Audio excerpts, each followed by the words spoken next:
Just broadcast എന്ന് പറയുമ്പോൾ കാർത്തിക് സൂര്യയുടെ ഒക്കെ ലൈവ് പോലെ ആ ലെവലിൽ എത്തുമെന്ന് ഞാൻ പ്രതീക്ഷിച്ചിരുന്നില്ല. ക്യാമറ ഹാൻഡ്ലിങ്, ലൈറ്റിങ് ഒന്നിനെ കുറിച്ച് ഒരു ഐഡിയ ഇല്ല. പക്ഷേ ഇവിടെ വന്നിട്ട് അതിൻ്റെ ശേഷമാണ് ഈ കാര്യങ്ങളൊക്കെ മനസ്സിലാക്കിയത്.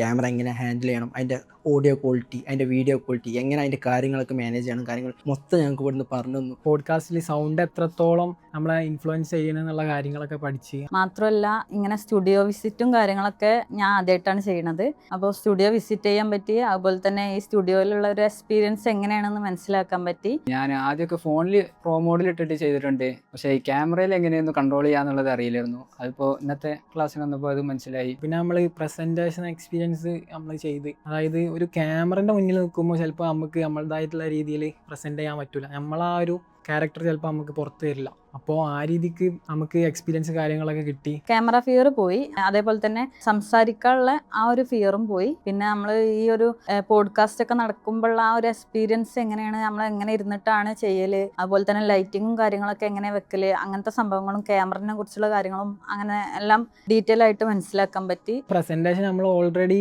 പ്ലാൻ ചെയ്തിട്ടാണ് വന്നത്. അപ്പോൾ സ്ക്രിപ്റ്റിങ് കാര്യങ്ങളൊക്കെ നമ്മൾ ഓൾറെഡി ചെയ്തിട്ടുണ്ട്. പിന്നെ നമ്മൾ ജസ്റ്റ് ഒന്ന് പ്രിപ്പയർ ആയിട്ട് വന്നതുകൊണ്ട് തന്നെ നമുക്ക് പ്രസൻറ്റേഷൻ അത്ര ബുദ്ധിമുട്ടായിട്ടൊന്നും തോന്നിയിട്ടില്ല. ഇനിയിപ്പോൾ ഇതിൻ്റെ കളർ ഗ്രേഡിങ്, എഡിറ്റിംഗ് മൊത്തം ഞങ്ങളാണ് ചെയ്യേണ്ടത്. അതൊരു പ്രൊജക്റ്റ് പോലെയാണ് ഞങ്ങൾക്ക് ഇത് തന്നിട്ടുള്ളത്. അപ്പോൾ ഇതിപ്പോൾ ഞങ്ങൾക്ക് പ്രാക്ടിക്കലായിട്ട് ചെയ്ത് കണ്ട് ഈ വീഡിയോ കാര്യങ്ങൾ ഞങ്ങൾക്ക് തന്നെ ഔട്ട് ചെയ്യാൻ കഴിയും. ഇതെങ്ങനെ എഡിറ്റിങ്ങും കാര്യങ്ങളും മൊത്തത്തിൽ